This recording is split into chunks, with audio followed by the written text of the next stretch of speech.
You've spent weeks nurturing your tomato seedlings indoors, but moving them outside exposes them to a shock, the often harsh reality of a garden environment, drying winds and intense ultraviolet sunlight. We want to survive that transition to reach this specific result, a massive, flawless yield of disease-free fruit. In Zone 5, the cold is your primary obstacle.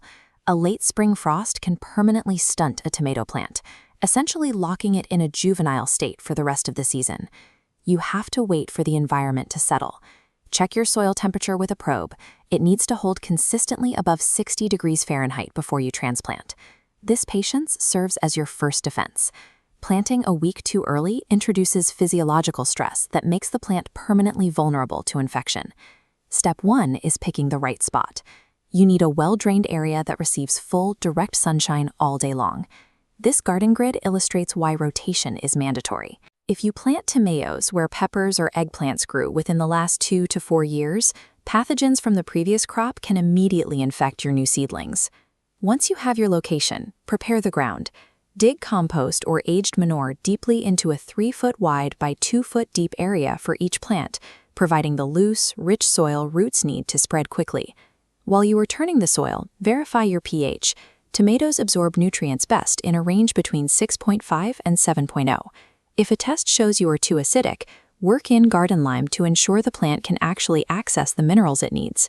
Practicing strict crop rotation starves out overwintering pathogens, while maintaining a proper pH provides the stable environment needed to avoid late-season physiological failures. Now we bring the seedlings outside. You must harden them off first. Gradually expose them to outdoor light and wind over a full week so they acclimate to the UV intensity without going into shock. When you're ready to plant, space your tomatoes 24 to 36 inches apart. Planting closer than this reduces airflow, creating the stagnant, humid environment that allows fungal outbreaks like this gray mold to thrive. As this diagram shows, if seedlings grew tall and leggy, lay the stem horizontally in a shallow trench. Because buried stems sprout roots, this creates a massive root system sitting in the warmest, oxygen-rich soil layer. Cover the stem and firm the soil gently, and immediately water the plant deeply, using a high-phosphorus starter fertilizer to fuel all of that new root development. Wide spacing and horizontal trenching act as a physical defense system. Together, they maximize your plant's underground nutrient uptake while guaranteeing the above-ground canopy stays dry. Immediately after transplanting, you need to build your vertical support. We use a labor-saving system called the Florida weave. Start by driving sturdy stakes 12 inches deep into the ground between every 2 or 3 plants.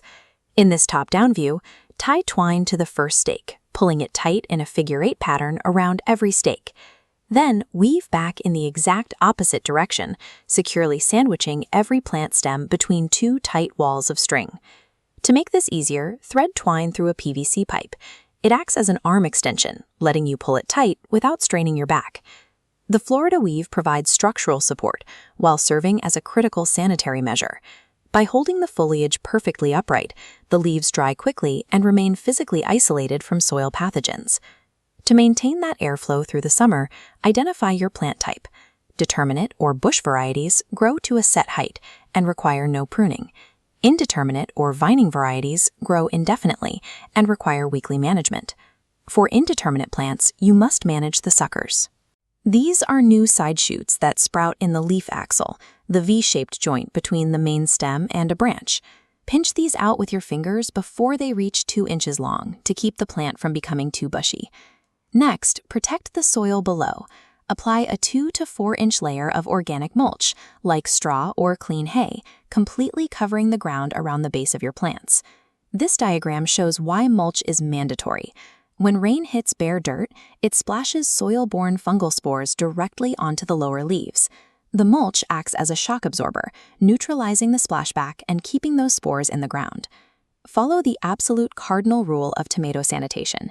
Never prune, tie, or touch your tomato plants while the foliage is wet. Moisture allows bacteria and fungi to travel across your hands and directly into the plant's pruning wounds. By adding new layers of twine as the plants grow, pinching out the suckers, and maintaining a dry canopy, you guarantee a massive, blemish-free harvest that can survive the challenges of a Zone 5 summer.